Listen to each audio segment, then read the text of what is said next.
오늘은 스바냐 3장 1절 말씀부터 읽겠습니다.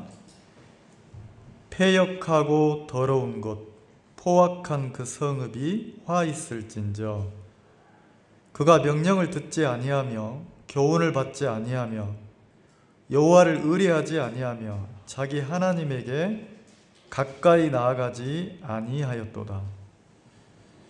그 가운데 방백들은 부르짖는 사자요 그 제사장들은 이튿날까지 남겨두는 것이 없는 저녁일이요 그 선지자들은 위인이 경솔하고 간사한 자요 그 제사장들은 성소를 더럽히고 율법을 범하였도다. 5절을 같이 읽겠습니다. 시작. 그 중에 거하신 여호와는 의로우사 불의를 행치 아니하시고 아침마다 간단없이 자기의 공의를 나타내시거늘 불의한 자는 수치를 알지 못하도다. 네. 어떤 분이 간증을 하시는데 이렇게 이야기를 하시는 거예요. 이번에 황영재님 이래 오셨는데 그 전에 이렇게 자매님들이 멀리 오셔가지고 이렇게 예배를 드리고 자기 집에서 이렇게 주무셨다는 거죠. 그래서 자기 집에서 주무시면서 자매님들끼리 막 이렇게 수다도 떨고 맛있는 것도 먹고 다과도 먹고 교제도 하고 막 스트레칭도 하고 막 이러면서 이분 표현으로 내가 지난 날들을 생각해 보니까 너무 그 시간들이 행복하고 좋았다. 구원받은 성도로서 구원받은 지체들이 와서 이렇게 함께 하면서 교제 나누고 이런 시간들이 너무 평안하고 기쁘고 좋더라. 그래서 이분 마음에 어떤 마음이 들었냐면 인생이 뭐 별거 있나? 인생이 뭐 특별한 게 있나? 내가 순간순간 이런 행복을 누리고 산다면 내 인생이 가장 아름답고 행복하지 않을까? 이 생각이 들었다는 거죠. 구원받은 사람으로 함께 여호와를 찬양하고 또 한 주간 보내면서 하나님이 행하신 일들을 간증으로 주께 영광을 돌리고 또 말씀을 듣고 그리고 그 형제 자매들이 같이 그 지체들이 자매들이 막 함께 이렇게 자면서 교제 나누고 이런 시간들이 너무 따뜻하고 행복하고 기쁘더래요. 그래서 마음에서 내가 다른 행복을 꿈꿔야 되는 게 아니고 내가 교회와 함께 하면서 교회가 주는 기쁨이나 이 평안이나 행복을 누리고 내가 순간순간 이렇게 산다면 내 인생이 너무 행복하겠다. 참 좋네. 이 생각을 했다는 거죠. 근데 최근에 보니까 무슨 마음이 드냐면 너무 오랜만이라는 거죠. 너무 몇 개월이 됐더라는 거죠. 못 느꼈는데 이제 황영재님이 오셔가지고 함께 예배를 참석하니까 이제 그 생각이 난 거예요. 그 김해 있는 자매님들이 못 오신 지가 몇 달이 지났는데 내가 그동안 그때 내가 이런 행복 속에 살면 좋겠다고 생각을 했는데 이게 당연한 게 아니고 그때 막 함께 찬양하고 교제하고 함께 시간을 보내고 막 함께 이렇게 식사를 하고 그 뭐 별거 없지만 집에서 그 자매님 표현으로 자기가 이제 손님이 오시니까 막 이렇게 음식을 준비하고 이렇게 특별한 거 아니지만 같이 나눌 이렇게 과일을 준비하고 그러면서 같이 보냈던 시간들이 너무 행복했다는 거죠. 너무 행복했는데 이렇게 살면 되겠다 이런 생각을 했다는 거예요. 이렇게 살면 되겠다. 근데 이제 지나 보니까 그것도 하나님의 크신 은혜였구나. 내가 이렇게 살고 싶다 해서 그렇게 사라지는 게 아니고 지금까지 내가 살아온 것이 내가 지내온 것이 진짜 말할 수 없는 큰 은혜였구나. 계속 유지되는 게 아니구나. 목사님이 내가 더 섬기고 싶어도 섬길 수 없을 때가 오고, 내가 함께하고 싶어도 함께하지 못할 때가 온다고 하셨는데, 진짜 그렇네. 그러면서 지금까지 살아왔던 뒤를 돌아보니까 하나님이 은혜로 채우셨는데, 어떤 내 의지나 각오가 아니라 교회와 함께하면서 하나님이 은혜를 입히신 거구나, 이런 표현을 하시더라고요. 이런 표현을. 저는 이제 아침에 그 생각이 들었어요. 제 큰딸이 명절 때 와서, 아빠 넷플릭스 알아요? 알지. 보셨어요? 나 그거 본 적 없는데? 그러면 제가 그 회원 가입한 게 있는데, 그 가족들 해가지고 아빠, 엄마, 동생, 자기 이렇게 그 묶어놨으니까 언제든지 보세요. 그래가지고 그때 이제 넷플릭스를 처음 들어가 봤어요. 들어가 보니까 뭐 많더라고요. 많은데 폭삭소가수다를 이렇게 권해서, 폭삭소가수다 제목이 폭삭소갔대요. 완전히 인생이 속았나 보다 이렇게 생각하고 이제 들어가는데, 그 폭삭소가수다라는 뜻이 제주도 말로 수고하셨습니다, 정말 수고하셨습니다, 이 뜻이래요. 근데 이제 그걸 봤어요. 그 폭삭소가수다라는 드라마를 봤는데, 야, 진짜 막 울었어요. 여러분도 한번 봐보세요. 그리고 아까 간증하신 분이 뭐 주식 얘기하는데, 뭐 인생 살면서 필요하면 자기 경제를 위해서 할 수 있어요. 뭐 은행에 놓든 거기 놓든 자기가 소신 있게 하면 되고, 뭐 이렇게 사업하시는 분들이 돈 벌어야지 돈 안 벌면 됩니까? 뭐 내가 하나님 앞에 살면 되는 거죠. 근데 여러분도 한번 기회가 되면 폭삭소가수다를 한번 봐보세요.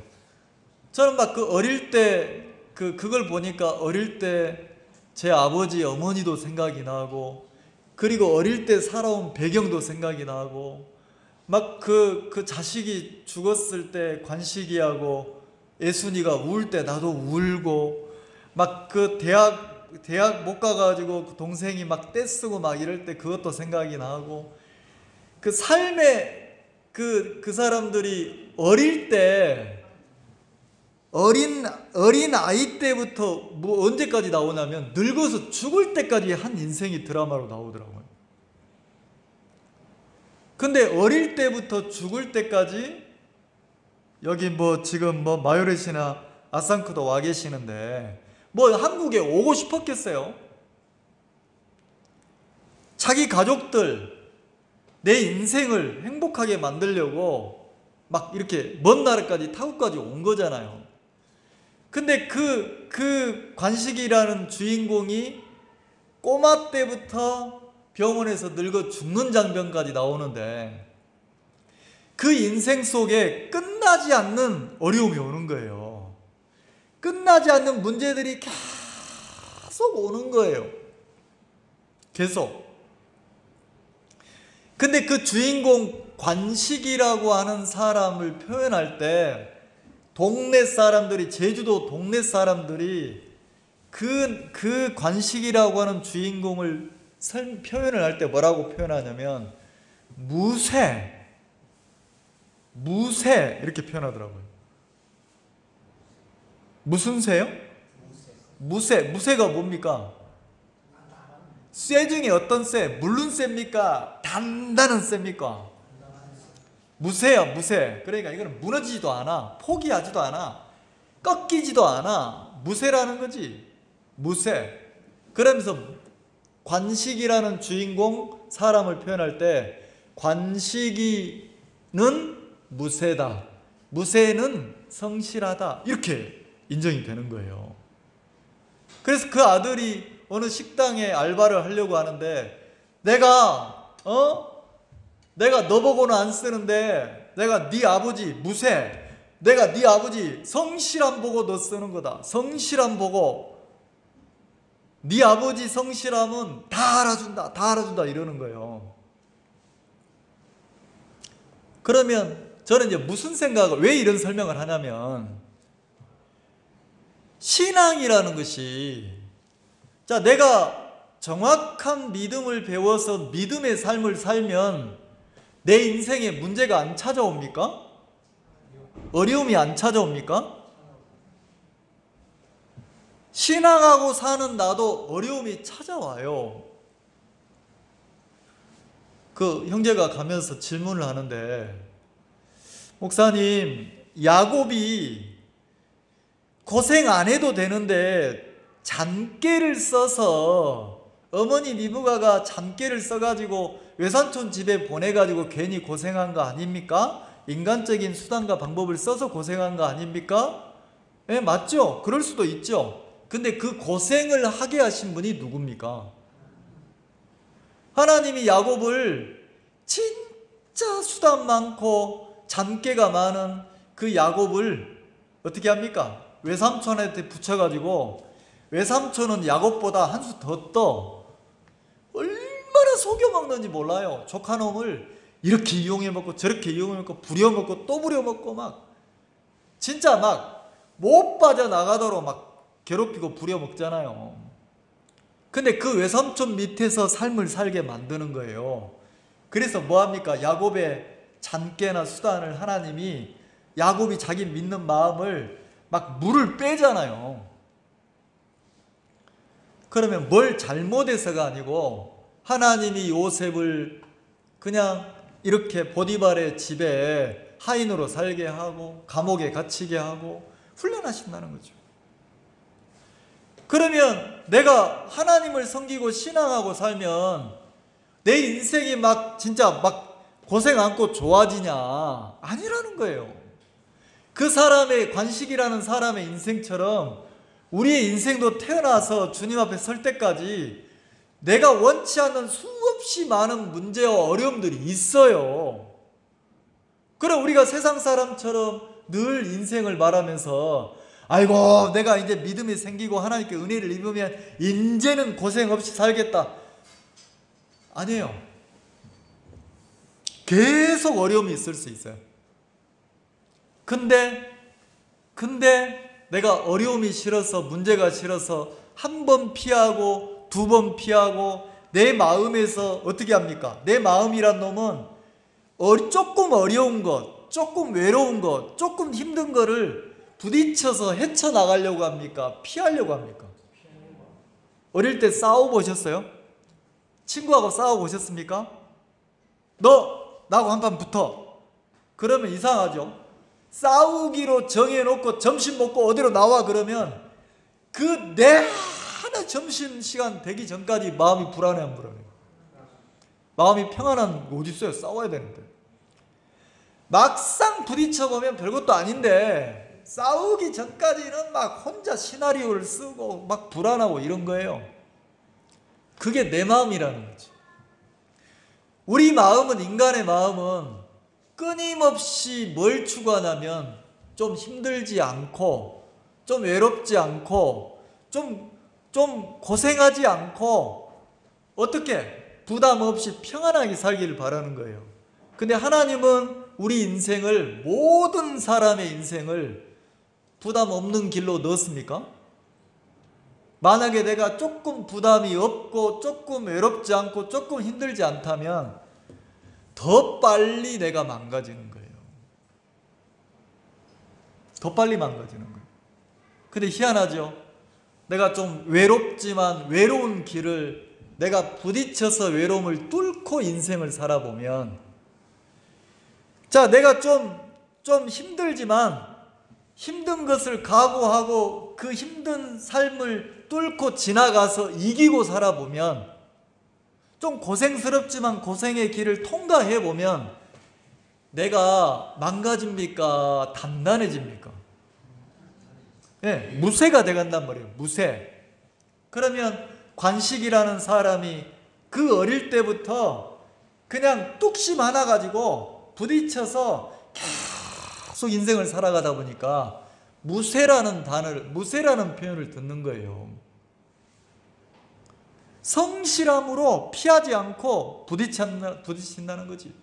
세상에서는 성실. 자, 그러면 하나님은 신앙하는 우리들 보고, 구원받고 거듭나서 신앙하는 우리들 보고 자, 한 사람 한 사람 여기 앉아있는 우리에게 뭘 원하십니까? 자, 앉아있는 나는 하나님을 쳐다보면서 뭘 원해요? 외롭지 않은 길, 힘들지 않은 길, 고생스럽지 않은 길, 내가 하나님을 믿으니까 더 좋은 길, 이걸 원하고 쳐다보잖아요. 사도행전 3장에 베드로와 요한이 기도하러 성전에 들어갈 때 안진뱅이가 쳐다보잖아요. 왜 쳐다봐요? 은금을 좀 달라고. 자, 이 안진뱅이가 원하는 마음으로 쳐다보는데 베드로와 요한은 은금을 주려고 합니까? 예수님을 그 속에 넣어주려고 합니까? 똑같다는 거죠. 안진뱅이처럼 내가 그런다는 거죠. 나는 하나님을 믿으면서 뭘 원합니까? 하나님, 내 외로움 제거하세요. 하나님, 내 힘든 것 제거하세요. 하나님, 나 좀 대박 나게 해주세요. 어디서 잘 살라고? 하나님이 겁나는 거예요. 왜? 조금 잘 살게 해주면 어디로 갑니까? 육으로 흘러가쁘는 거예요. 육으로 흘러가쁘는 거야. 근데 하나님은 이 땅에서 뭐 잘 먹고 이걸 원하시는 게 아니고 하나님이 뭘 원하시냐면 마치 세상에서는 성실함으로 무쇠가 되듯이 하나님은 나에게 고난이나 어려움을 주어서 어떻게 만드시냐면 신실하게 만드신다는 거죠. 자, 성실한 거 위에 신앙으로 신실한 거예요. 이 신실함은 누구 앞에 나면 하나님 앞에. 자, 우리가 여러분들이 한 사람 한 사람이 인생을 내 장기와 수단으로 피하는 게 아니고 외로우면 외로움 속으로 들어가서 좀 어려우면 어려움 속으로 들어가서 내가 누가 나를 무시함 속으로 들어가서 그 속에서 하나님을 의지해서 그 한 발 한 발 부딪혀서 그걸 통과해 보면 내가 어떤 사람이 되냐면 무쇠가 되는 거예요. 그럼 그 무쇠를 신앙으로 표현하면 믿음이 생긴다니까. 믿음을 소유하게 되는 거예요. 그러면 어떤 믿음을 소유하게 됩니까? 무쇠, 성실 그런 것처럼 신실한 믿음이 온다는 거지. 근데 이 신실한 믿음은 어느 날 갑자기 기도하니까 나에게 믿음이 쑥 들어옵니까? 절대 그런 건 없어요. 학생들이 어떻게 기도하냐면 하나님, 내가 이번에 중간고사 시험 보는데요, 기말고사 시험 보는데요, 기도 안 하다가 기말고사 시험 보면서 기도해. 공부 안 하고. 자, 공부 안 하고 내가 기도하면 하나님이 100점 맞게 해줘요? 안 그래요. 그런 믿음은 없어요. 내가 하나님께 기도하고 시험을 놓고 기도했으면 시험 공부를 반드시 내가 해야 됩니까? 안 해야 됩니까? 해야 되는 거예요. 그리고 신앙인은 내가 공부를 했지만 이 공부한 결과가 좋을 때 누구에게 영광을 돌리나? 하나님께 돌리는 거예요. 왜? 아무리 내가 공부를 해도 한순간 하나님 나에게서 지혜를 빼앗아가면 안 되니까. 그러면 신앙이 뭐냐면 자, 훤히 보이잖아요. 내 자식들이 나를 훤히 안다는 거예요. 내 부모가 나를 훤히 안다는 거죠. 내 주변 사람들이 나를 훤히 알아요. 그래서 제가 오늘 드라마 얘기하는 거는 좀 공감대를 형성하라고. 그 주변의 동네 사람들이 관식이라는 그 관식이를 딱 보면, 어른들이 보면 뭐라고 표현합니까? 훤히 아는 거예요. 뭐라고? 무쇠라고. 어이구 저 무쇠 그러잖아요. 변함이 있습니까? 없습니까? 변덕스러워요? 변덕스럽지 않은 거예요. 그 장면 중에 하나가 딸이, 금명이라는 딸이 실연을 당했어요. 실연을 당해가지고 이제 힘이 없는 거죠. 근데 집에 내려왔는데 어머니 아버지가 막 음식을 차려줘서 그 자식을 힘을 얻게 하려고 막 이렇게 하는 거죠. 근데도 힘이 없는데 아버지가, 이 관식이라는 아버지가 딸을 새벽에 깨우는 거예요. 새벽에 깨우니까 막 짜증을 내는 거예요. 가기 싫다고. 근데 아버지가 거실 소파에 딱 앉아있는데 이 딸이 잠이 아버지 생각에서 일어나는 거예요. 그리고 배를 타고 바다에 나가서 아버지하고 둘이 대화를 하는데 해가 떠오르는 거예요. 해가, 여명이 해가 떠 올라오니까 아버지가 해를 바라보면서 저 해 봐. 저 밝은 해를 보면 힘나, 기운나, 해를 봐. 그러면서 딸 보고 해를 보라는 거예요. 근데 그때 딸이 또 막 우는 거예요. 왜? 이 아버지는 하루도 안 빼놓고 이 바다에서 해를 맞이했다는 거죠. 아버지가 일하면서 새벽에 일하면서 힘들 때 막 춥고 지칠 때 언제 이제 더 힘이 솟냐면 해가 떠 올라오면 막 그 해가 떠 올라와서 따뜻한 기운을 주면 이제 그 힘이 얻어진다는 거죠. 그러면서 하루도 빠지지 않고 이렇게 바다에서 해를 맞이했다는 표현을 하더라고요. 하루도 빠지지 않고. 그러면 그 1년 동안 살면서 조업하는 기간 동안 살면서 감기 안 걸렸겠어요? 문제 안 생겼겠어요? 좀 자고 싶은 마음 없었겠어요? 근데 해가 뜨기 전에 일어나서 바다에 나왔다는 거지. 누가? 무쇠가. 그게 뭐예요? 그 사람의 삶이고 성실함이라는 거죠. 그러면 우리는 신앙을 배울 때 어떻게 배우냐면 은혜야. 그럼 이 은혜는 어디서 와요? 내가 가만히 감나무 밑에 입 벌리고 있으면 감이 내 입으로 톡톡 떨어지죠? 그래요? 아니라는 거예요. 누가 내 삶을 사는 겁니까? 내가 내 삶을 사는 거예요. 어떻게? 한 발 한 발 부딪혀서. 누구를 의지해서? 하나님을 의지해서. 하나님께 은혜를 구하면서. 피하는 게 아니고 부딪혀서. 내 속에서 올라오는 생각, 아까 형제님 간증하셨잖아요. 내가 이번에는 한번 가서 같이 예배를 드려야 되겠다 이랬는데 어떠다 보니까 일요일도 지나가고 월요일도 지나가니까 수요일이 다가오니까 가고 싶은 마음이 올라옵니까? 에이 가지 말자 이 마음이 올라왔다겠습니까? 그 누구 마음이에요? 똑같은 우리 마음이잖아요. 근데 거기서 머무르면 나는 뭐가 됩니까? 나는 신실함이 안 생기는 거예요. 절대로 무쇠가 될 수 없는 거예요. 근데 어떻게 합니까? 그 생각을 이기고 가는 거죠. 그게 한 번 되고 그게 열흘 되고 1년 되고 10년 되고 이렇게 쌓일 때 뭐가 됩니까? 무쇠가 되는 거예요. 신실함이 되는 거예요. 이 말 이해가시죠? 근데 세상은 우리가 신앙하고 살기에 믿음으로 살기에 좋습니까? 여건이 좋습니까? 어렵습니까? 왜요? 유혹하는 게 너무 많은 거예요. 나를 넘어뜨리는 게 너무 많은 거예요. 내가 신앙을 포기하는 게 아니고 순간순간 이번 한 번만 내가 신실함을 내려놓고 그 생각을 따라가도록 만드는 게 너무 많다는 거죠.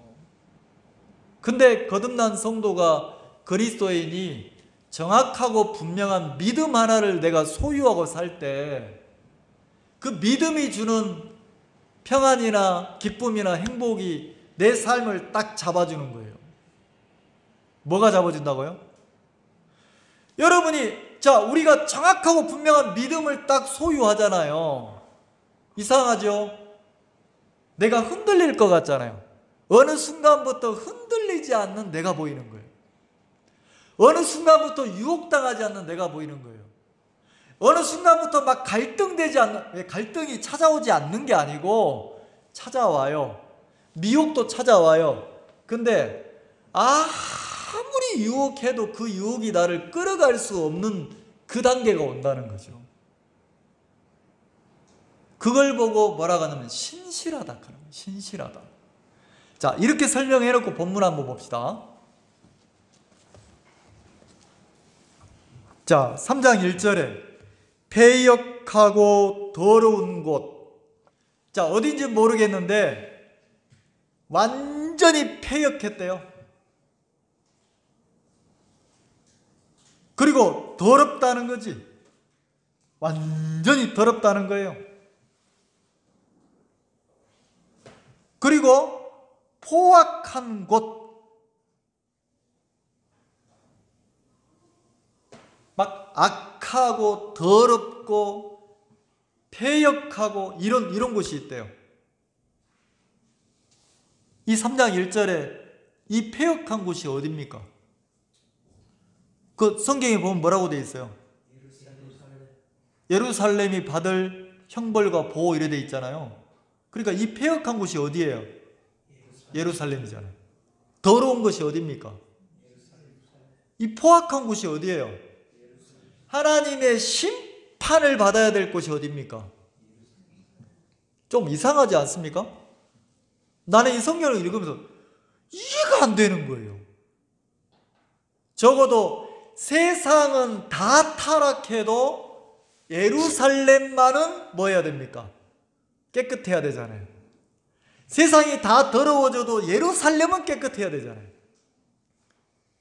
세상이 막 포악하고 자기 막 이익권 다툼하고 막 더럽게 흘러가도 이 예루살렘만큼은 어떻게 해야 됩니까? 신실해야 되잖아요. 아닌가요? 자, 그럼 이 예루살렘은 왜 거룩하고 깨끗하고 아름다워야 됩니까? 예루살렘에 성전이 있고 성전 안에 누가 임재해 계십니까? 하나님. 그럼 예루살렘은 하나님이 임재해 계신 상징이에요, 상징. 다시 말해서 이 예루살렘을 지금 우리로 공감되게 한번 풀어봅시다. 그럼 예루살렘은 하나님이 계시는 곳인데 이 땅에서 하나님이 거하시는 곳이 어디입니까? 교회라 하잖아요. 그럼 이 교회로 야 폐역한 예루살렘 그런 것처럼 저 교회 폐역했네, 저 교회 더럽네, 저 교회 포악하네, 저 교회 하나님의 심판을 받을 곳이네. 자, 교회가 그런 칭호를 들으면 됩니까? 말이 안 되잖아요. 세상은 심판의 대상이 될 수 있지만 교회가 심판의 대상이 된다면 이건 부끄러운 거잖아요. 근데 기가 막히게 예루살렘 성이 폐역하고 더러워졌어요. 포악해요. 하나님이 가만둘 수가 없어요. 이득 챙기고 속이고 난무하다는 거죠. 자, 2절 봅시다. 그가 예루살렘이 명령을 듣지 아니하며, 누구 명령을 듣지 않습니까? 그러니까 하나님 앞에 순종하지 않는다는 거예요. 적어도 예루살렘 성에 사는 사람이라면 하나님이 주인이고 주인의 명령을 따라서 순종하고 살아야 되는데 순종하지 않더란 말이에요. 명령을 듣지 않더라는 거죠. 그리고 교훈을 받지 아니하며, 누군가 좀 잘못되면 나를 붙잡아주고 책망해주고 꾸짖어주면 바른 길로 가면 되는데 어느 누구도 교훈을 해줄 수가 없고 해줘도 듣지를 않는 거예요. 교훈을 받지 아니하며. 그 다음에 뭐라고 되어 있습니까? 여호와를 하나님을 찾질 않는 거예요. 여호와를 찾질 않는다는 거지. 그 다음에 하나님에게 가까이 나아가지 아니하이도다. 자, 예루살렘을 사람으로 표현해가지고 하나님을 찾지도 않고 그 다음에 하나님을 가까이 합니까? 하나님을 멀리하고 삽니까? 자, 내가 언제 가까이 해요? 내가 민우 형제하고 자꾸 가까워지려면 뭐 해야 됩니까? 서로 뭐 해야 돼요? 믿고 사랑해야 되죠. 자, 서로 사랑하면 자꾸 멀어지고 싶습니까? 가까워지고 싶습니까? 막 사랑하는 마음이 크면 목소리도 한 번 더 듣고 싶고 한 번 더 보고 싶고 어쨌든 가까이 가고 싶고 주변에 맴돌고 이러잖아요. 근데 내가 사랑이 식을수록 가까워집니까? 멀어집니까? 멀어지잖아요. 그러면 예루살렘이 하나님을 가까이 하지 않았다겠으니까 그 안에 사랑이 뭐 했다는 거예요? 식었다는 거잖아요. 이렇게 설명해 놓고 그 다음에 3절을 얘기했어요. 그 가운데 방백들은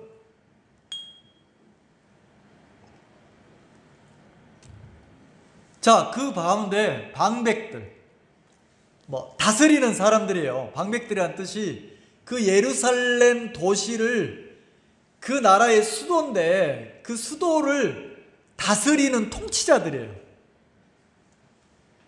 그리고 그 방백들은 부르짖는 사자요. 방백들이, 자, 다스리는 자들이, 통치자들이 어떤 마음을 가져야 됩니까? 다스림을 받는 사람들을 섬기고 살피고 보호하고 사랑하고 챙겨야 되잖아요. 맞죠? 자, 엄마가, 아버지가 누구를, 자식들을, 할머니가 자식을, 손자 손녀를 위해서 어떻게 합니까? 사랑을 다 주잖아요. 자기가 고생하고 희생한 것에 대한 그걸 아까워하지 않고 쏟아붓잖아요. 그래서 여러분들이 친정 가면, 친정 부모님이 살아계실 때, 엄마가 살아있을 때 바리바리 막 싸줍니까? 안 싸줍니까? 싸주죠. 그게 뭐예요? 부모의 사랑이잖아요. 그러면 통치자, 다스리는 사람이 됐으면 이 통치자는 어떤 마음을 가져야 됩니까?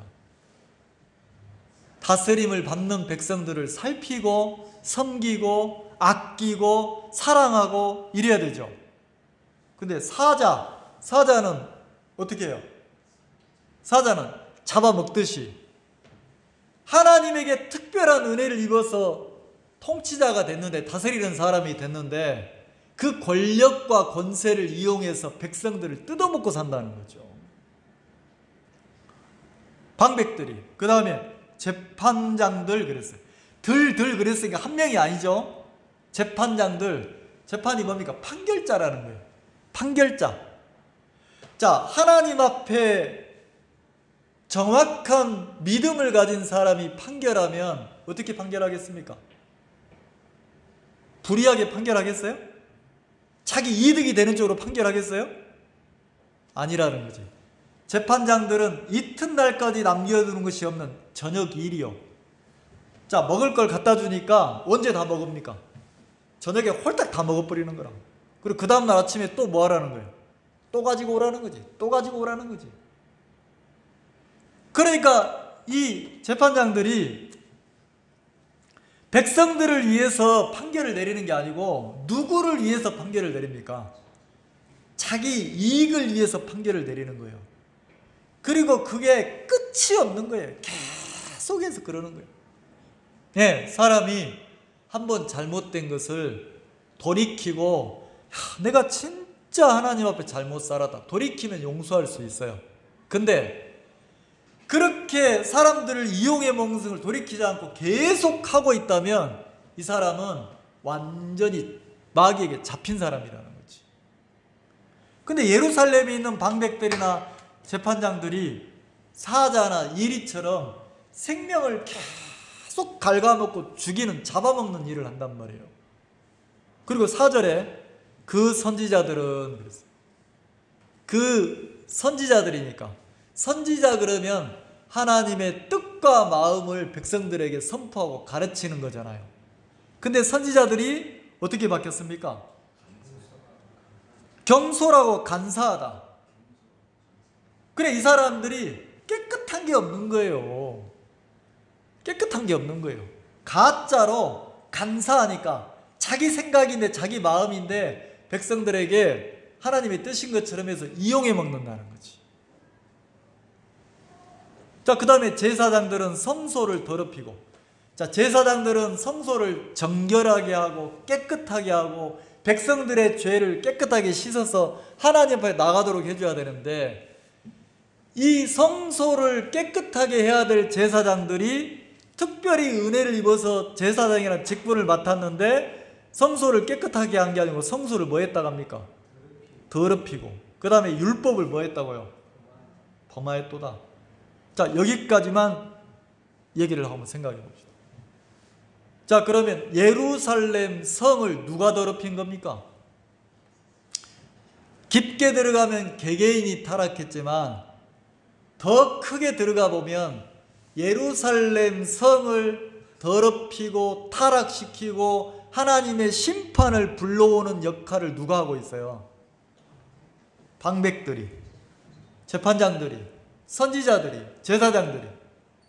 근데 이 사람들은 하나님에게 누구보다도 누가 입지 못한 더 큰 은혜를 입은 사람들이잖아요.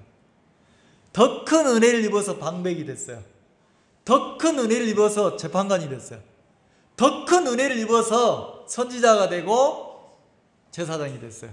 그러면 이 사람들은 누구에게 충성되게 살아야 됩니까? 누구에게 부끄럽지 않도록 살아야 됩니까? 하나님. 근데 기가 막히죠. 이 사람들이 더 앞서서 타락해서 어떻게 합니까?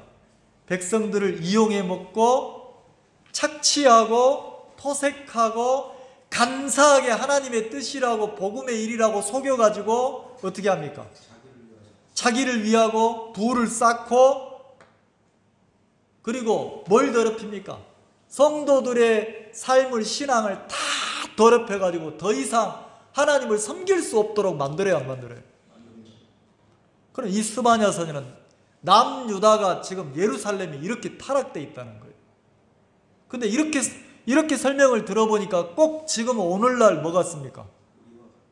오늘날 교회 같잖아요. 교회가 커지기가 무서워. 조금 커지면 뭐합니까?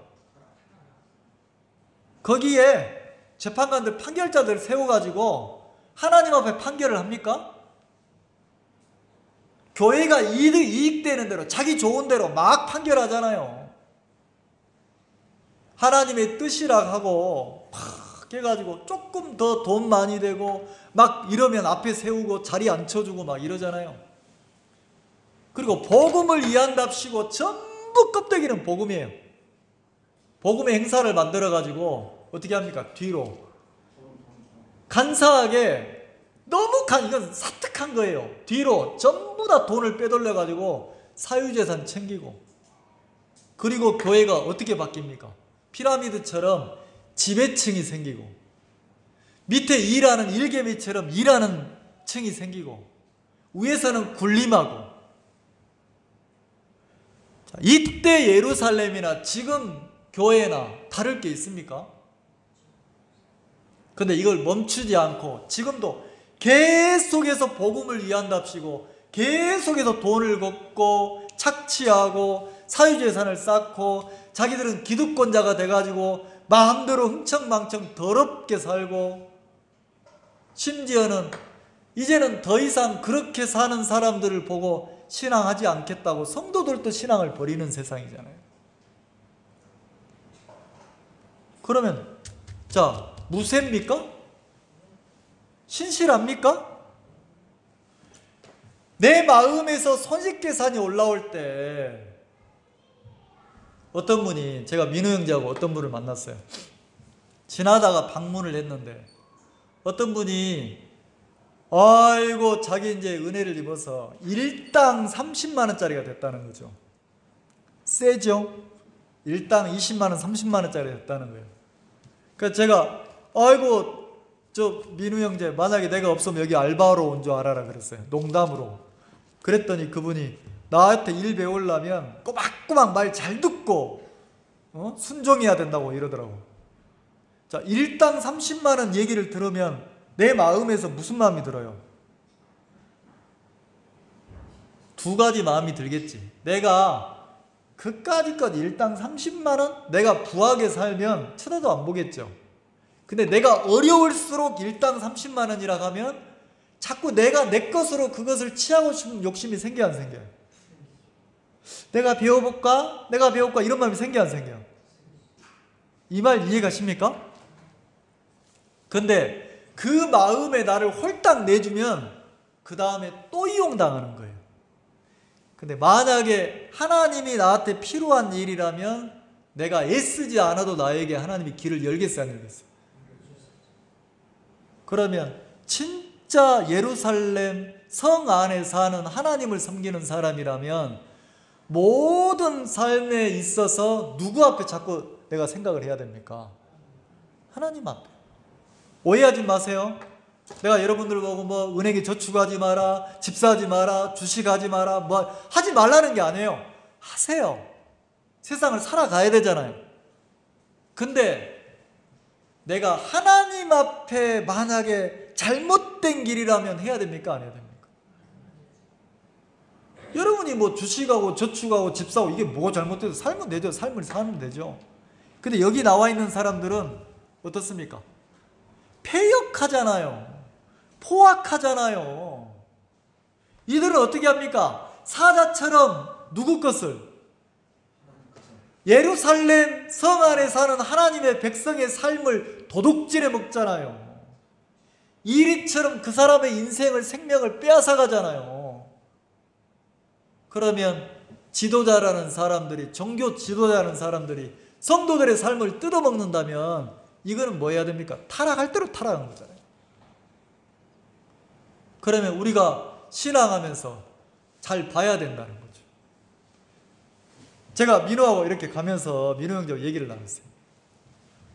내가 왜 다른 교회에서, 교단에서 함께 하자는데 왜 안 하는 줄 아냐? 다른 사람들이 하잖아요. 왜 안 하는 줄 아니? 자꾸 뭘 만드는? 조직을 만드는 거예요. 단체를 만드는 거예요. 10교회만 모여서, 10사람만 모여서 선교회를 만들고, 조직을 만들고, 단체를 만들고. 왜 만들려고 합니까? 왜요? 껍데기는 뭐예요? 복음. 내면에는 뭐가 들었습니까? 똘똘 뭉쳐가지고 조직을 만들어서 선교회를 만들면 처음에는 안 그런, 조금 지나면 선교회 만들어 놓으면 선교회비 내야 됩니까? 안 내야 됩니까?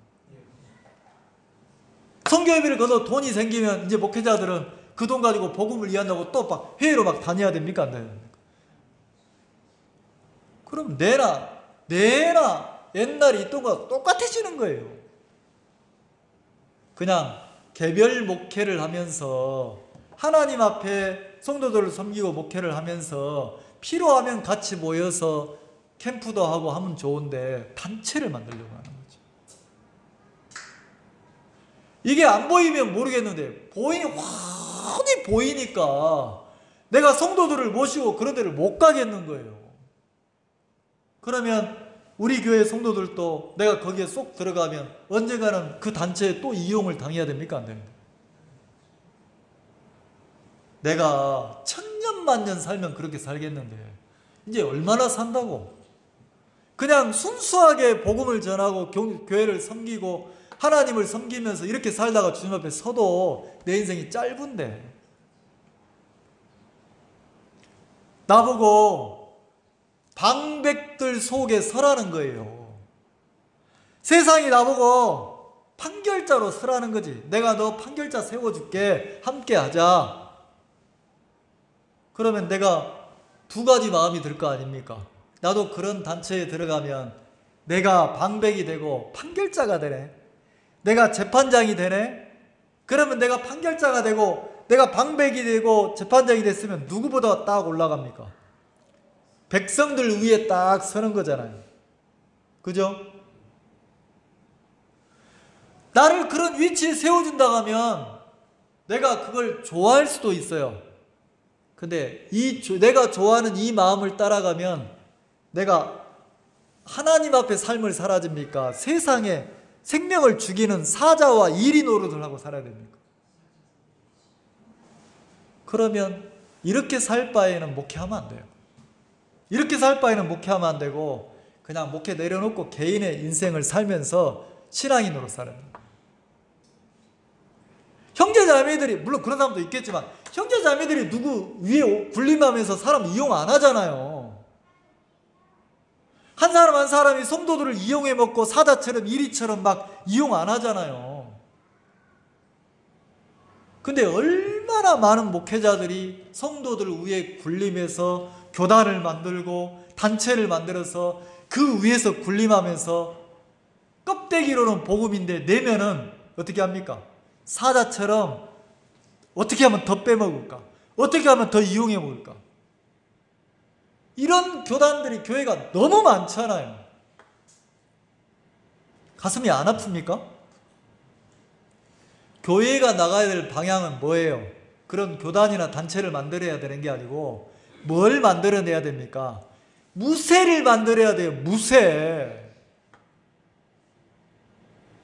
성도들 한 사람 한 사람 신실한 신앙인으로 자라도록 믿음을 갖도록 가르치고, 그러려면 목회자가 먼저 외로운 길을 가야 됩니까? 안 가야 됩니까? 고난의 길을 걸어야 돼, 안 걸어야 돼? 사람들이 손가락질하고 무시하고 멸시해도 제 아내가 저보고, 아이고, 그 동역자 부부가 만났어요. 차 한잔, 밥 먹고 차 한잔 하는데, 그분은 목회를 그만두고 이제 그 세상에서 일하고 사는 거예요.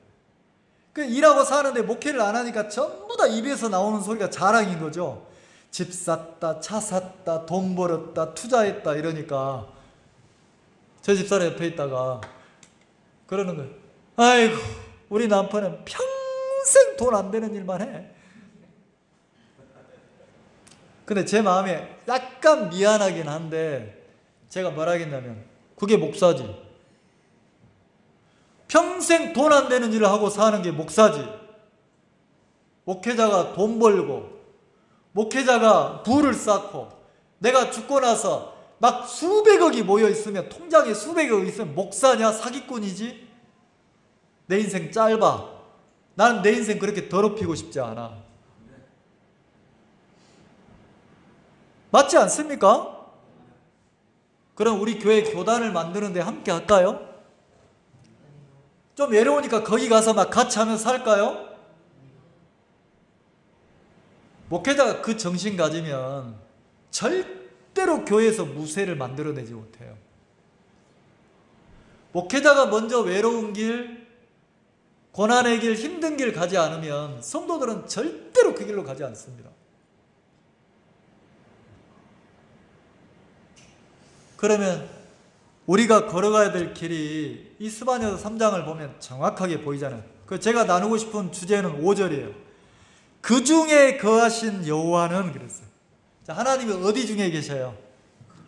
패역함 속에, 더러움 속에, 포악함 속에, 하나님의 심판이 내려져도 마땅한 그곳에 누가 계십니까?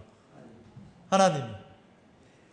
1절로 보면 그렇고 2절로 보면 하나님이 어디 계시냐면, 순종하지 않는 사람들 속에, 아무리 교훈해도 교훈을 받아들이고 돌이키지 않는 그 사람들 속에, 하나님께 묻지도 않고 찾지도 않는 악한 백성들 속에 누가 계십니까? 하나님. 3절도 그 사자같이 이리같이 하나님의 백성들을 이용해 먹고 사는 악한 그 지도자들이 있는 그 속에 누가 계셔요? 하나님. 근데 그 하나님은 뭐라고 되어 있습니까? 5절 같이 읽읍시다. 시작. 그 중에 거하신 여호와는 의로우사 불의를 행치 아니하시고 아침마다 간단 없이 자기의 공의를 나타내시거늘. 난 이게 너무 좋은 거예요. 이 하나님이 너무 좋은 거예요. 그 중에 거하시는 여호와는 의로우사. 하나님의 의로움이 퇴색됐습니까? 하나님의 의로움이 물들었어요? 전혀 그렇지 않은 거예요. 깜깜할수록 불을 밝히면 더 밝습니까? 안 밝습니까? 하나님의 의로우심이 이 예루살렘 성 안에서 너무 선명하게 빛나고 있는 거예요. 자, 이 예루살렘 속에서 하나님의 의로움이 타협되거나 탈색되지 않았죠. 근데 오늘날 얼마나 많은 사람들이 복음을 위해 산다고 하면서 어떻게 합니까? 옆에서 타락하니까 나도 타락한 길로 가야 한 거예요. 옆에서 사자처럼 이리처럼 생명을 죽이고 토색하고 사니까 자기들도 성도들의 돈을 뜯고 이용하고 이런 사람이 많습니까? 안 많습니까? 많잖아요. 그건 진짜 신앙 아니라는 거죠. 하나님의 공의가, 하나님의 의로우심이 퇴색됩니까? 전혀 그렇지 않잖아요. 나 이게 너무 감사한 거예요. 그 중에 거하신 여호와는 의로우사 불의를 행치 아니하시고. 이번에 어떤 목사님 나갔는데 몇십억 모아 나갔대. 그래요, 돈 모아야 돼. 돈이 최고요. 복음 전도자인데 퇴색돼서 그 의가 퇴색돼서 이제는 부끄러워하지도 않는 거예요. 사자처럼 이리처럼 교회 돈을, 성도 돈을 훔쳐가면서 부끄러워하지도 않는 거예요.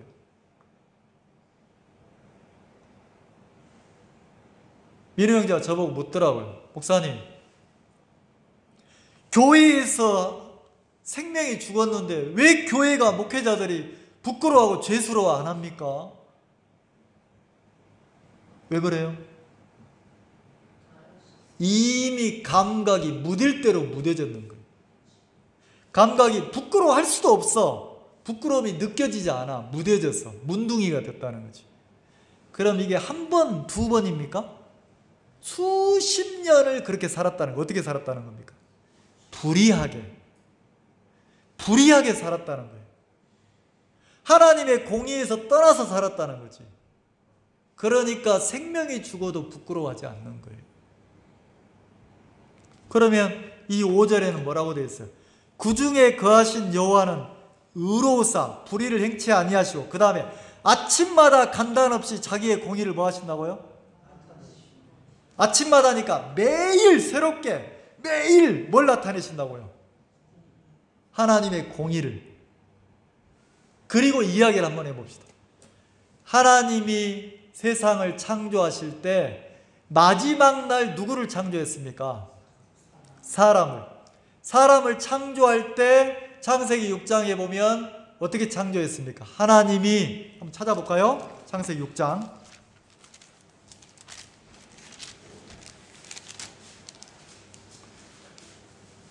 창세기 1장.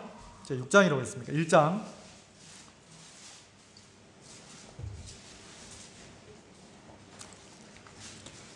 창세기 1장 26절.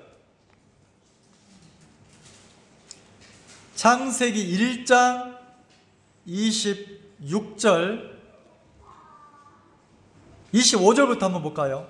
하나님이 땅의 짐승을 그 종류대로, 자, 하나님이 땅에 있는 짐승을 종류대로, 육축을 그 종류대로, 땅에 기는 모든 것을 그 종류대로 만드시니 하나님 보시기에 뭐였더라?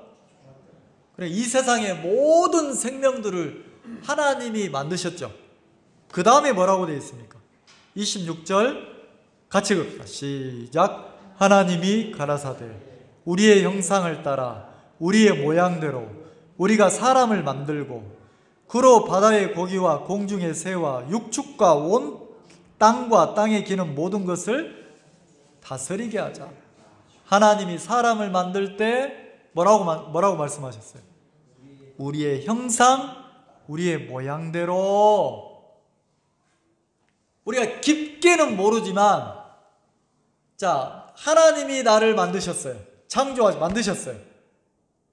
그럼 하나님 나를 만들 때, 인간을 만들 때 누구 모양대로? 누구 형상대로?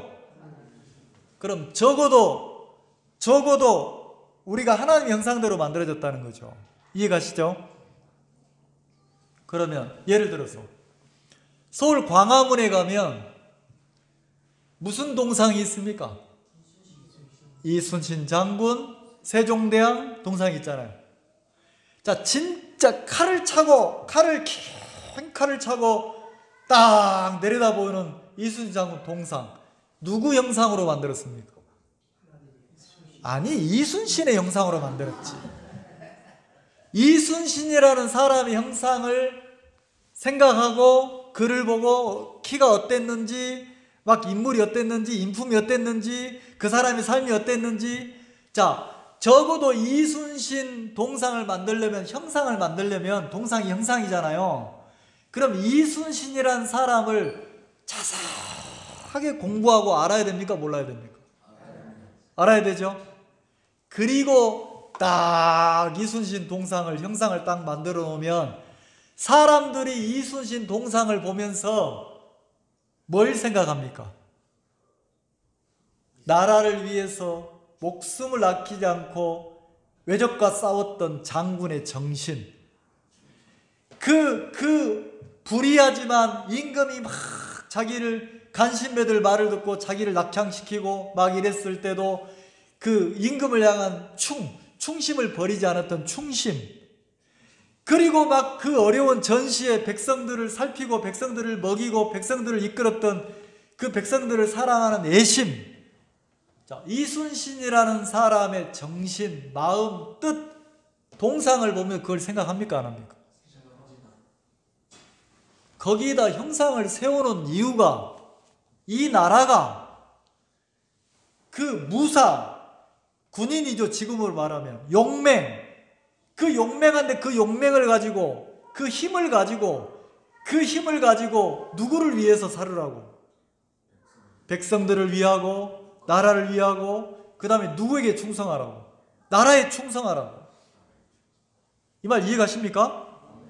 그 형상을 보면서 사람들의 마음에 엄마가 아들 손잡고 광화문을 놀러가서 엄마 저게 누구야? 이순신 장군이야. 이순신이 누군데? 그 주식 투자 잘 해가지고 사기쳐가지고 막 불의하게 살아가지고 이렇게 말을 해요? 그 형상을 보고 아들에게 누구 정신을 가르칩니까? 이순신 정신, 이순신이 가졌던 마음, 이순신의 뜻, 얼마나 충성됐는지, 얼마나 용맹했는지, 얼마나 지혜로웠는지, 얼마나 백성들을 사랑하고 살폈는지 그걸 가르칩니까? 안 가르칩니까? 그럼 우리가 하나님에 대해 깊게 모르지만 내가 하나님의 형상대로 만들어졌다면 그냥 이순신이라고 하는 동상, 형상을 통해서 사람들이 인생을 배우고 가르치는데 그러면 나는 누구 형상으로 만들어졌어요? 그럼 나를 통해서 누구의 뜻이 전달되고 나타나야 됩니까? 하나님의 뜻이. 누구의 정신이 나를 통해서 나타나야 됩니까? 네, 하나님의 정신이. 자, 누구의 마음이 막 흘러나와야 돼요. 그렇게 만드셨다 가잖아요. 근데 희한하죠? 하나님의 형상대로 만들어졌는데 전부 다 인간적인 거, 세상적인 거, 육신적인 거 나밖에 안 나와. 뭔가 지금 마치 스바냐서의 3장에 나오는 방백들처럼, 재판관들처럼, 선지자들처럼, 제사장들처럼, 자, 이 사람들이 원래 하나님의 큰 은혜를 입었으면 은혜를 입은 만큼 백성들에게 하나님의 사랑과 하나님의 공의와 하나님의 은혜를 베풀고 살아야 되는데 이들이 백성들 앞에 하나님이 나타납니까? 힘과 권력을 가지고 생명을 착취하고 삽니까? 그럼 그 사람들 놔두고 지금 우리 한번 살펴보자. 우리. 자, 서로 한번 마주봐 보세요. 봤습니까? 너는 하나님의 형상대로 지어졌구나.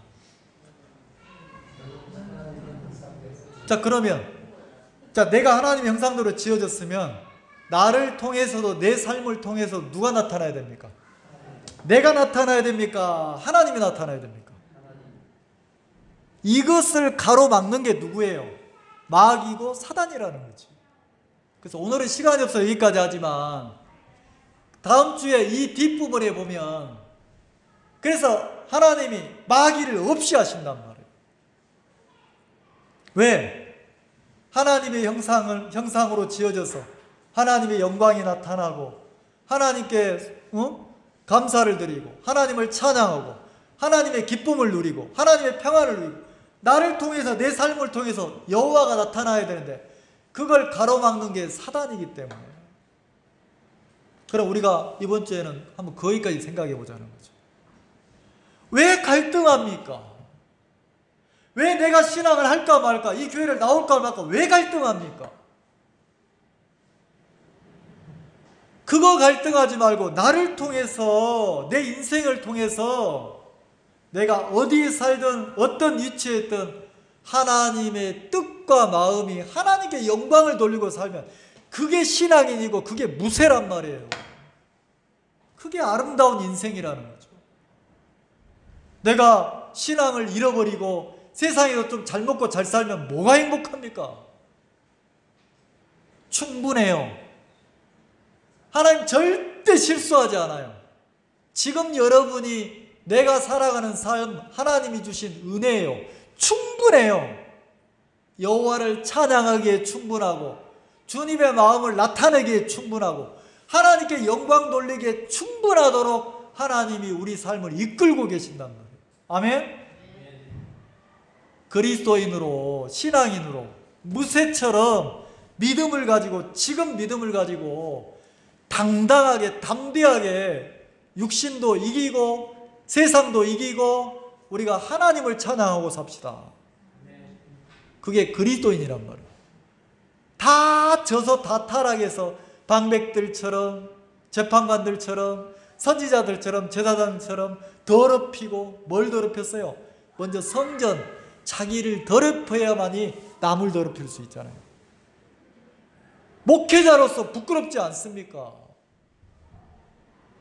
성도들의 겉으로는 목사락하고 믿음을 가르치고 뒤로는 성도들을 이용해 먹고 돈을 모으고 수백억을 부끄럽지가 않아요. 그러면 우리도 하나님 앞에 부끄럽지 않게 신앙인으로, 여러분이 밝고 당당하게 신앙인으로 사세요. 세상에 꺾이지 말고, 유혹에 꺾이지 말고, 여러분 자신에게 꺾이지 말고 신앙인으로 멋지게 꼿꼿하게 꺾이지 않는 무새처럼 신앙을 가지고 신실하게 사시라는 거예요. 마귀가 속일 겁니다. 이번 한 번만, 이번 한 번만. 한 번 내주면 또 내주는 거예요. 그래서 우리 교회 성도들은 제가 드라마 얘기해서 죄송하지만 관식이처럼, 관식이 그러면 무새 그런 것처럼 우리 교회 성도들 그러면 무새야, 무새. 오영옥 무새, 조상숙 무새, 막 최필장 무새. 뭐라고요? 안 꺾이는 거야. 좀 외로우면 어때? 힘들면 어때? 세상 다 힘든 건데 하나님 앞에 내가 찬양 드리고 살면 되지. 멋지게 삽시다. 당당하게. 기도합시다.